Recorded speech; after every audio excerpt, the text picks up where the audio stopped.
Everywhere we go, there are sounds. But what causes them, and why do they sound different from one another? Here are a few examples.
So what'd you think? How many different sounds did you hear?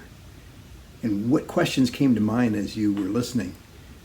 Well, these are the kinds of things we'll be talking about in this course, The Science of Sound for Teachers.